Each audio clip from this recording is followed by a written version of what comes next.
My husband told me, I can't keep lying to myself. Your sister is the one I really want. I answered back, then have her. 1 year later, I was the owner of the most successful gym in the city. What my ex-husband did when he saw me happier than ever with my new fiancé still makes me die with laughter. Joseph and I had been trying for a baby for 18 months. I planned to surprise him that I was pregnant on his birthday. Already had the positive test and a list of 100 baby names set up. But then Ashley called him.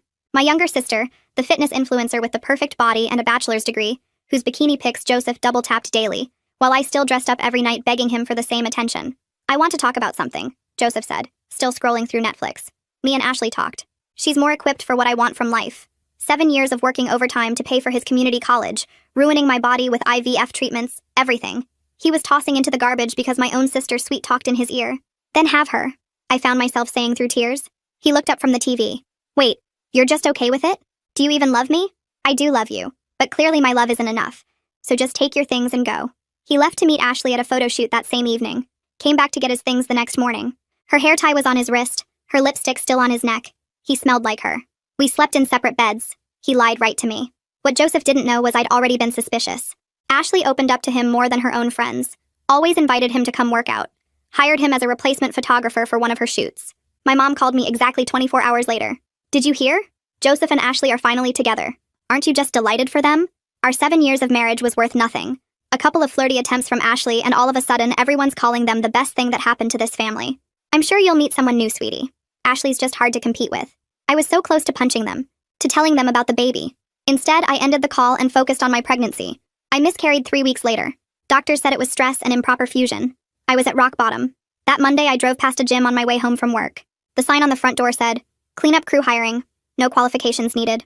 With my life plans derailed, I said screw it and parked my car. The gym owner was a retired bodybuilder. "You look like nothing a six-pack and a glute workout couldn't solve," she said. I chuckled for the first time in months.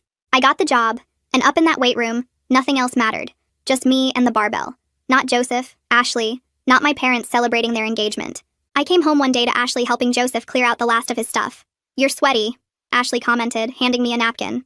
Stairs are hard for certain people. They both laughed at her joke.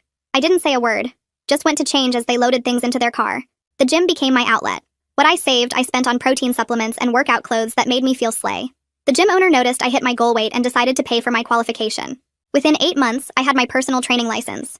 I started coaching women who paid me $60 an hour. One woman, Mary Ann, the wife of a real estate agent, particularly liked me. "You're an inspiration. We need more people like you." She told me about an old for-sale building on the side of town without a gym. She got her husband to cut me a deal. I put my life savings into it and slept on the unheated floor eating tinned food, but people in Mary Ann's circle were already offering thousands for equity in my future gym. Joseph actually contacted me 2 months after that. "Saw on your IG you're a PT now. Being like Ashley won't win me back, you know?" I ignored him. I was busy driving with Mary Ann to an investor meeting where the equipment of my gym would be funded. $150,000 for the best machines around. When my gym finally opened, I had 750 members within 8 weeks, turning $50,000 in profit in my first 3 months alone. Mary Ann was in disbelief when I told her, "You're achieved more than any lousy influencer ever will. Your sister's still getting half naked for money?" Finally, the invitations to Ashley and Joseph's 1-year wedding anniversary came around. My parents begged me to come. Joseph had something to say. I went with Dale, Mary Ann's nephew. Tall, educated, Olympic weightlifter, genuinely inspired by my gym story. We'd been engaged for 2 months. Joseph's reaction when he saw us was to die for. Dale's broad shoulders, my pregnant belly bump, Dale's quiet assertiveness that screamed competence. Everything Joseph dreamed of. Ashley was pregnant too, but she looked defeated. She pulled me aside. "Girl, please help. Joseph knows." By the time she started explaining, Joseph stood up and clinked his glass. "Attention, everyone." Ashley's face went white. "The bump you see on Ashley's belly," Joseph continued, "is not because of me." Everyone went white. "I'm infertile, which means that Ashley is pregnant with someone else." Then he turned to me. "I love you. And leaving was my biggest mistake. I'm never gonna leave you again." He started walking towards me. I took 3 steps backward and my hand went straight to my belly, that protective thing pregnant women do without thinking about it. Dale moved forward just a bit. Not aggressive, but definitely there. And Joseph stopped dead in his tracks when he saw my bump properly for the first time. His whole face changed, went from desperate to confused, to something else I couldn't read. Dale's hand found mine and gave it this small squeeze, reminding me of what we'd talked about in the car, how we wouldn't let my heart rate spike no matter what happened tonight. I started doing those breathing exercises from prenatal yoga class, counting 4 in and 6 out. And right then, I felt the baby move, this little flutter that helped me stay calm. Joseph reached his hand out toward me like he wanted to touch my belly, or maybe just touch me, and started saying something about needing to talk alone. About us. about our future. The whole room was watching this disaster happen, and I could see at least 3 people holding up their phones recording everything. I kept my voice steady and told him any communication would need to be through text or email only and only in public spaces with other people around. His face crumpled like I'd slapped him, but I wasn't about to risk my baby's health for his breakdown. Dale and I turned toward the exit and started walking, keeping our pace normal even though every muscle in my body wanted to run. Ashley was standing near the door with mascara running down her face, trying to catch my eye, but I looked straight ahead and focused on getting to the car.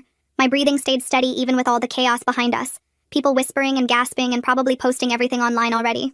We got to Dale's truck and he helped me up into the passenger seat, making sure my seatbelt was positioned right under my bump before walking around to the driver's side.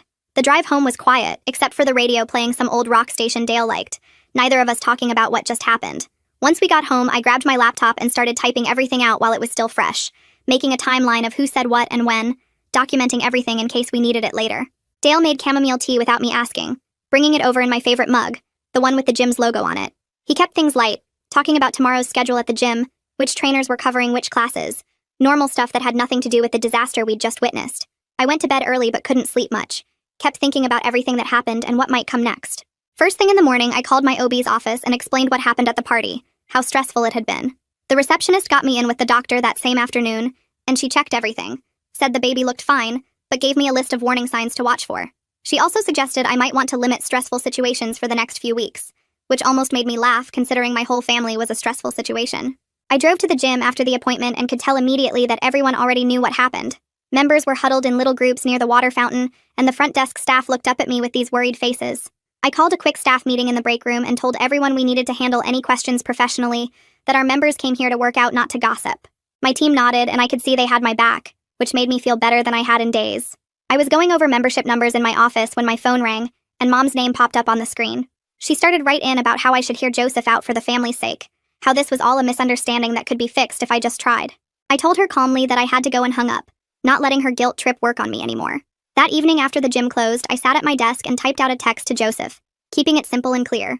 I told him I would only discuss necessary legal matters from our divorce, nothing personal, and that all communication needed to be in writing. I hit send and immediately went to his profile to block him on all social media platforms. My phone buzzed with what was probably his response, but I didn't look.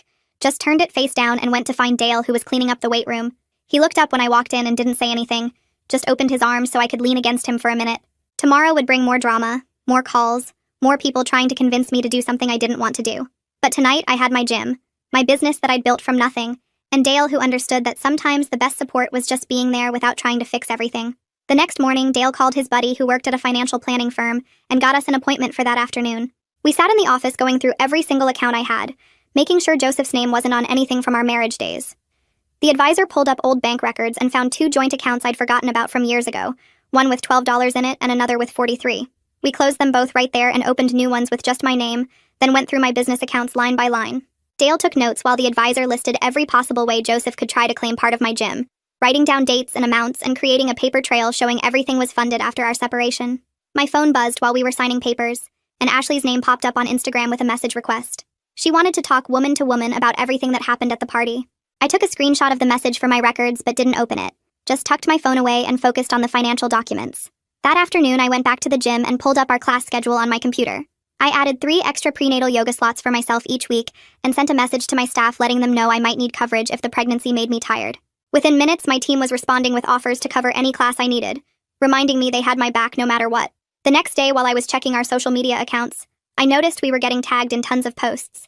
Ashley had posted some vague story about betrayal and heartbreak with a black and white photo of her looking sad. Her followers were going crazy trying to figure out what happened, and somehow my gym kept getting mentioned in the comments. Our follower count jumped by 200 in just a few hours, which was weird, but I wasn't complaining about free advertising. I called Myrtle, who came to the gym that afternoon with her laptop. She sat in my office typing up a statement that said basically nothing but sounded professional, something about focusing on health and wellness during this time and respecting everyone's privacy. She posted it on all our accounts, and the speculation died down pretty quick after that. Joseph texted me that night saying he needed to meet urgently to fix our family. I copied the boundary message I'd sent him before about only discussing legal matters in writing and sent it again without adding anything else. A few days passed, and I kept thinking about Ashley's message. I finally opened it and typed back that I'd only meet if she was getting a paternity test, and we had a professional mediator there. She wrote back yes immediately, which caught me off guard. I spent the next morning researching family therapists who did mediation work, and found one with good reviews who could see us the following week. I sent both Ashley and Joseph separate emails with the appointment details and the rules, Everything had to stay factual, no blame games, everyone gets equal time to talk. At our weekly staff meeting, I brought up the situation without going into details. We worked together to write scripts for anyone who asked questions about the drama, basically telling them we were here to focus on fitness, not gossip. My team also helped me set up keyword filters on our social media to hide any nasty comments that might come through. We were wrapping up the meeting when I got home and found a thick envelope in my mailbox. The return address was from some law firm I'd never heard of. My hands shook a little as I opened it and read through the legal language. Joseph's lawyer was suggesting he might have a claim to my gym as marital property, since we were still technically married when I started working at the first gym. My stomach dropped, but I forced myself to take a deep breath and switch into problem-solving mode instead of panicking. I grabbed my phone and started Googling forensic accountants in the area, scrolling through reviews until I found one with experience in divorce asset disputes. The guy's office was downtown, and when I called, his secretary said he could squeeze me in that afternoon if I brought all my business records. I spent the next 2 hours pulling together bank statements, incorporation papers, the lease agreement, everything that showed when I started at the gym and when I opened my own place. The accountant's name was Mr. Peterson, and he looked exactly like you'd expect, glasses and a calculator on his desk. He went through every single document, making copies and highlighting dates, asking me questions about inheritance money from my grandma that I'd used for the down payment. When he finished, he leaned back and told me Joseph's claim was basically garbage since everything happened after we separated, but having the paperwork organized would shut down any attempt fast. That night, Dale and I were making dinner when he brought up the mediation sessions that were probably coming. He stirred the pasta while telling me he'd been thinking about it and didn't want to be in the actual meeting since it might make things more tense with Joseph. He'd wait outside in the lobby or the car, ready if I needed him, but he thought keeping some distance would help things stay professional. I appreciated him thinking it through like that instead of trying to play the protective boyfriend card. We were cleaning up when my phone buzzed with a text from my mom. 5 words that made my stomach turn. Don't destroy our family. I stared at it for a full minute, feeling that old guilt trying to creep in, but then I just deleted it and blocked her number for now. 2 days later, I woke up to find blood on my underwear. Not a lot, but enough to send me into full panic mode. Dale drove me to the emergency room while I tried not to completely lose it, convinced something was wrong with the baby. The triage nurse got me in pretty quick when I explained I was pregnant and bleeding. They did an ultrasound and the doctor said everything looked fine, just some spotting from stress. Totally normal, but I needed to rest more. She wrote me a prescription for anxiety meds that were safe during pregnancy and suggested I find a therapist who specialized in prenatal stress. The next morning, I got an email from the mediator I'd contacted with available times for our first session. She laid out all the ground rules in writing. Everyone sticks to facts, not feelings. No yelling or blame spirals. Each person gets equal time to talk without interruption. Just having structure and rules made my chest feel less tight. I picked a slot for the following week and forwarded it to both Joseph and Ashley. Ashley messaged me on Instagram later that day saying she'd already agreed to do the paternity test, but wanted to know if I'd go with her to the appointment for support. I typed back that the mediator would handle coordinating all that stuff, and we should keep our distance until then. She sent back a thumbs up emoji, and that was it. The mediation appointment came faster than I expected. Dale drove me, but stayed in the car like we'd discussed. The mediator's office was one of those neutral beige spaces designed not to trigger anyone. Joseph was already there when I walked in. Wearing a suit like this was a job interview. He started talking the second we all sat down, reading from his phone about how sorry he was for everything, how he'd been in therapy working on himself. But then without even taking a breath, he switched to talking about dividing up property and assets like we were business partners dissolving a company. I cut him off and stated clearly that there would be no reconciliation, period, and any discussion about assets needed to go through our lawyers only. The mediator wrote everything down, and at the end she summarized what we'd agreed on. No contact between sessions, Ashley's paternity test was scheduled for next week, and all financial discussions would happen through legal counsel only. She made us both sign a paper acknowledging these agreements. Having it all documented and official made me feel protected for the first time in weeks. My gym was hosting a charity fundraiser that weekend for the local women's shelter, and I decided to show up for just an hour to thank everyone. The second I walked in, my regular members formed this protective circle around me, steering conversations away from anything personal and keeping the nosy people at bay. One woman actually stepped between me and someone who started to ask about the situation and changed the subject to the new equipment we'd ordered. Their loyalty reminded me that I'd built something real here, something that had nothing to do with Joseph or Ashley or any of that drama. Monday morning, I was reviewing the fundraiser numbers when my phone rang with a number I didn't recognize. The woman on the other end said she was a reporter from the local news and wanted to comment on my family situation after someone had leaked video from the anniversary party. I gave her exactly 2 boring sentences about how everyone deserves privacy during difficult times, and mental health should be the priority, then hung up before she could ask anything else. 2 days later, I was sitting in the forensic accountant's office looking at spreadsheets that made my head spin. She walked me through every possible outcome, from Joseph getting nothing to him somehow claiming part of my gym. The worst-case scenario had me losing 30% of the business value if his lawyer could prove marital assets were used. I opened a separate emergency account that afternoon and moved $50,000 into it just in case things went sideways. Dale found me that evening staring at the ceiling in bed and climbed in next to me without saying anything at first.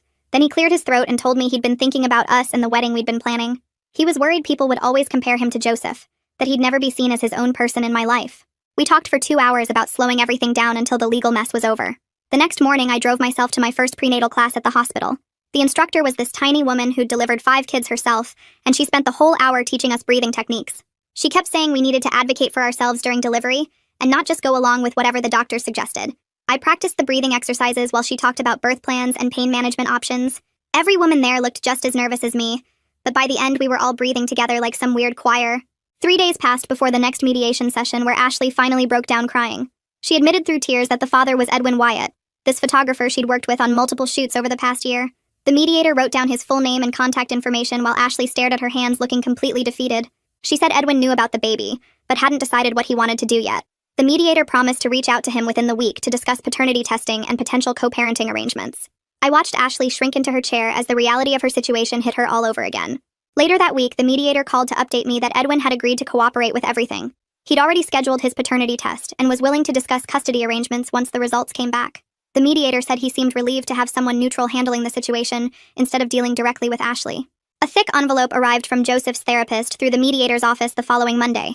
The summary inside explained that Joseph was working through his shame about being infertile and his need to control situations when he felt inadequate. Reading about his issues made me feel bad for him for exactly 3 seconds before I remembered everything he'd put me through. I filed the papers with all the other documentation and went back to focusing on my gym. That Friday, we all met at the mediator's office to sign a financial freeze agreement. The document prevented anyone from moving assets or making major financial decisions during the evaluation period. Joseph's hand shook as he signed his name, and Ashley wouldn't even look at him across the table. Having that legal protection in writing meant I could finally sleep through the night without worrying about Joseph draining accounts or hiding money. The following week, I organized a staff appreciation dinner at this Italian place near the gym. My 12 employees showed up ready to eat their weight in pasta, and we spent 3 hours talking about the business. I brought up the idea of capping our membership at 1,000 to maintain quality, instead of just growing endlessly. Every single person agreed that keeping things manageable was better than becoming some huge impersonal chain gym. We made plans for equipment upgrades and new classes, but all within our current space and member limits. Edwin met with the mediator 2 days after our dinner, and I heard about it through the grapevine. He'd requested confidentiality because of his photography contracts with major brands who wouldn't want scandal attached to their campaigns. Everyone agreed to keep things quiet, and he signed papers agreeing to the paternity test and future discussions about the baby. The mediator told me he seemed like a decent guy who was just caught up in a messy situation he hadn't expected. Joseph's lawyer sent over a settlement proposal the next week suggesting I pay Joseph $75,000 for his emotional investment in my success. My accountant laughed out loud when she read it and immediately drafted a response with documentation, showing every penny for the gym came from my inheritance and post-separation income. She attached bank statements, tax returns, and investment records that proved Joseph had zero claim to anything. The facts were completely on my side, and his lawyer knew it, but was obviously trying anyway. My phone buzzed with a text from Ashley 2 days later while I was reviewing membership contracts at the gym. She thanked me for pushing for mediation instead of letting this turn into a public court fight that would destroy her influencer income. I screenshot the message and forwarded it to my lawyer without responding. That afternoon, I drove to my OB appointment where we went through every detail of my birth plan. The doctor walked me through each step and made sure Dale's contact info was in the system as my primary support person. She gave me a folder with copies of everything and told me to keep one at home and one in the car just in case. Dale met me after the appointment and we sat in his truck going through the papers together. He programmed the hospital's direct line into his phone and made notes about which entrance to use for labor and delivery. 3 days later, we all showed up at the lab for Ashley's paternity test. Joseph went first, then Ashley, then Edwin, who drove up in a rental car looking uncomfortable but cooperative. The tech took cheek swabs from everyone, and the mediator logged all the sample numbers and told us results would take 2 weeks. I noticed the online gossip about our family drama had died down since nobody was posting anything dramatic anymore. My gym's social media went back to normal engagement instead of people fishing for scandal details. The forensic accountant called me that Friday with the preliminary financial report. She walked me through every page showing how my inheritance from my grandmother funded the down payment, and all the renovation costs came from my post-separation income. The equipment was bought with business loans I qualified for based on my personal training income. Joseph's name wasn't on a single document, and she said his lawyer would be stupid to keep pushing after seeing this evidence. The next mediation session was scheduled for Monday morning, and I showed up with my stack of financial documents. Joseph sat across from me with a typed statement his therapist had helped him write. He read it slowly, taking responsibility for his choices and the pain he caused without asking for reconciliation or forgiveness. I kept my face neutral and just nodded when he finished reading. The mediator made copies for everyone and we moved on to the next agenda item. Ashley posted on her Instagram that night announcing a break from social media to focus on health and family. Her comments section exploded with speculation, but she didn't respond to any of it. I felt the tight feeling in my chest loosen for the first time since the anniversary party. Dale noticed me sleeping better and mentioned it while we made breakfast together. The paternity results came back exactly 2 weeks after the test. The mediator called each of us separately to share the results before our next group meeting. Edwin was confirmed as the father of Ashley's baby with 99.9% certainty. I felt weird relief knowing that question was finally answered even though it didn't directly affect me. Ashley and Edwin started meeting with the mediator separately to work out a co-parenting agreement. I heard through the mediator that they were being surprisingly mature about custody schedules and financial support. Edwin had good insurance through his photography work and offered to add the baby to his plan. They agreed to shared legal custody with Ashley having primary physical custody, and Edwin getting weekends once the baby was old enough. The mediator said they were actually communicating better than most couples she worked with. Joseph's lawyer finally convinced him to accept reality after seeing all my financial documentation. They drafted a settlement where Joseph would receive $5,000 as a goodwill gesture and sign away any claims to my business or other assets. I agreed just to get everything finished and legally protected.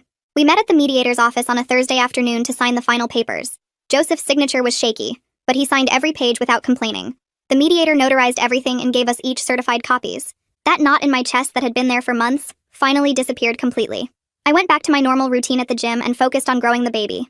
Dale came with me to every appointment and we practiced breathing exercises together in the evenings. Everything felt calm and controlled until I was teaching a morning spin class 5 weeks before my due date. The first contraction hit hard enough that I had to grip the handlebars to stay upright. I tried to keep going, but the second one came just 3 minutes later. One of my regular members who was a nurse jumped off her bike and helped me to the office. Dale answered his phone on the first ring and said he was on his way. He showed up in 12 minutes and helped me to his truck while staying completely calm. He grabbed the hospital bag we'd packed weeks ago and drove steady but fast while I breathed through contractions that kept getting stronger. The birth plan we'd practiced kicked in perfectly, and the nurses were ready for us when we arrived at the emergency entrance. They got me into a room right away, and the contractions kept getting worse every couple minutes. The nurse checked me and said I was already at 6 centimeters, which explained why everything hurt so bad. Dale held my hand and counted through each contraction while I tried to remember all those breathing exercises we practiced. Hours went by with machines beeping and nurses coming in and out to check the monitors. Around hour 8, things slowed down and the baby's heart rate dropped a little, which made everyone move faster. The doctor came in and explained they might need to do a C-section if things didn't pick up soon. I squeezed Dale's hand harder and focused on pushing when they told me to. Another 4 hours of pushing and repositioning and the doctor using some kind of vacuum thing to help. Finally, at 3:47 a.m., our daughter came out screaming and they put her right on my chest. Dale actually cried when she wrapped her tiny fingers around his pinky, and I'd never seen him cry before. The nurses cleaned her up and weighed her while I got stitched up from tearing. 7 pounds 2 ounces and perfectly healthy despite coming early. That night, while Dale slept in the uncomfortable chair next to my bed, I pulled out my phone and typed a quick message to Ashley. Just said I hoped her delivery went smoothly when her time came and to take care of herself. Felt weird but also right somehow. She read it but didn't reply, which was fine. We stayed 2 more nights in the hospital learning how to change diapers and swaddle and all that stuff. When we finally got home, there were containers of food stacked on our porch from my gym staff. They'd organized this whole meal train thing without me even asking.